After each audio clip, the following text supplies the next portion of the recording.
and welcome back sa aking channel. So today's video ay sasagutin natin ang isang nag-comment sa ating video tungkol kay Spay Later. Sabi po niya doon na froze ang kanyang account dahil na-delay lang siya ng ilang araw, siguro isang araw, ganun, sa kanyang Spay Later. And for today's video ay aking i-share sa inyo guys ang aking experience dahil hindi ako nakapag-bayad on time kay Spay Later.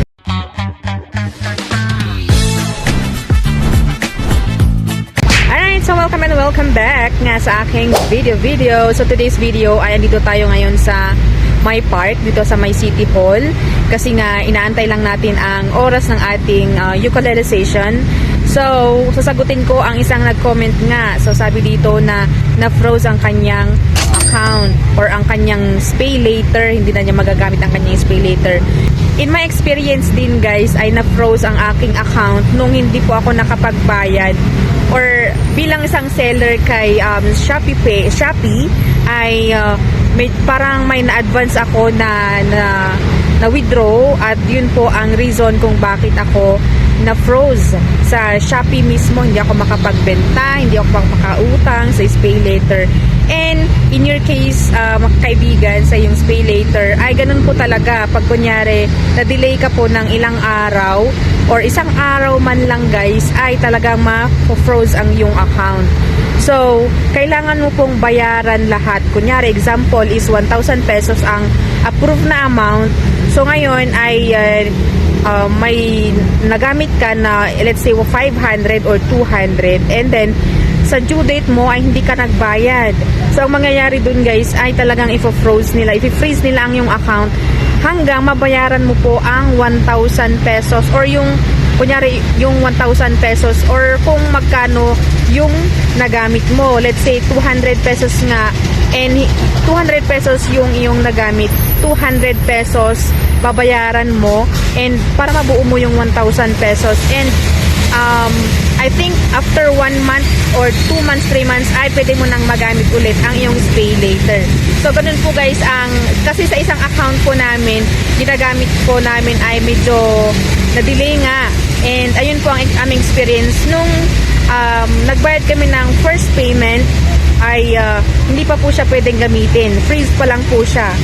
At nung nabayaran po namin yung buo na 1,000 pesos after 1 month, ay pwede na po namin magamit ang Spay Later.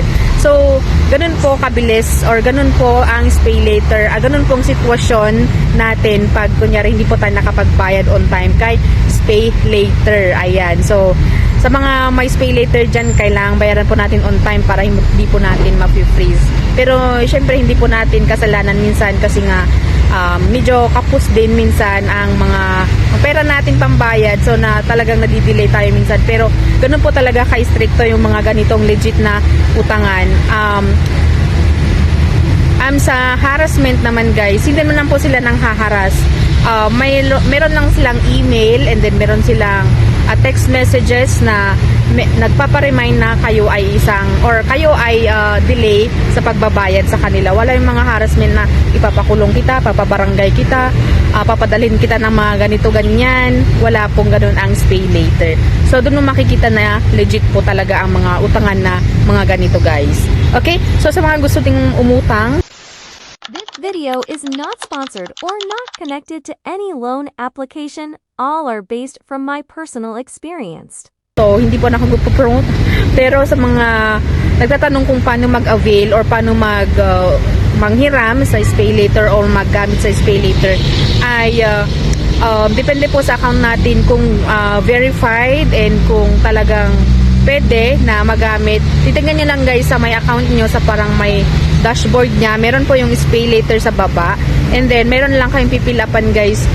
Mag-upload lang kayo ng isang valid ID. Sa akin, ginamit ko nung una is yung aking TIN ID, and then next na nag-upload ako is yung aking UMID ID kasi nga nag-apply tayo sa S-Loan. So ayun guys, si Spay Later, madaling applyan lang guys. Talagang maging loyal lang tayo paggamit ng Shopee, at ayun, ma-approve na ang ating Spay Later. Ayan, so malaking gamit din, malaking tulong din ang Spay Later sa mga pangangailangan natin kasi nga syempre mga emergency na mga kunyari, negosyo tayo, gusto natin magkaroon ng ganito, pampuhunan, pwede po natin gamitin yun guys. Alright?